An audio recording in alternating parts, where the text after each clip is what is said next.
Pasensya na po kay Ma'am Jo sa munisipyo at lalong-lalo na po kay Mayor at syempre po sa bayan po ng Coron, Palawan.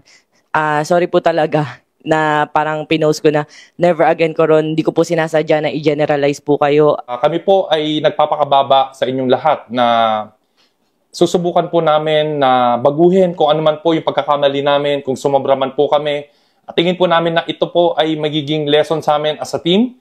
At we will be better. Babawi po kami. Nag-public apology na sina Rosmar at Rendon Labador matapos masangkot sa insidente ng panunugod sa isang staff ng Coron LGU. Nagalit kasi ang dalawang content creators matapos pagbintangang hindi sincere at pang-content lang ang kanilang pagtulong sa mga taga-Coron. Isinusulong ngayon ang sangguniang bayan na ideklarang persona non grata ang dalawa dahil dyan. Mayor, kung tingin niyo po na yun po yung magiging patas na desisyon para sa nangyari at kung yun po yung parusa sa nagawa po namin, ayun, humihingi po talaga kami ng tawad. Pero kung tingin niyo po yun po talaga, maluwag po namin tatanggapin. Sana kung ito man po ay magiging matutuloy, gusto ko pong hilingin sa inyo, Mayor, na sana bigyan niyo pa po ako ng huling pagkakataon na makadalaw sa Coron dahil po napangako ko po sa aking pamilya na ipapasyal ko po sila sa Coron para makita ko po sila maging masaya.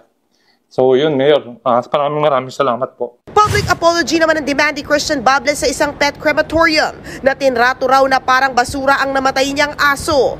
Una, late daw na kinuha ang kanyang pet. Pangalawa, hindi man lang daw inasikaso ng maayos ang patay niyang aso. Wala pang komento ang pet crematorium sa demand ng aktor.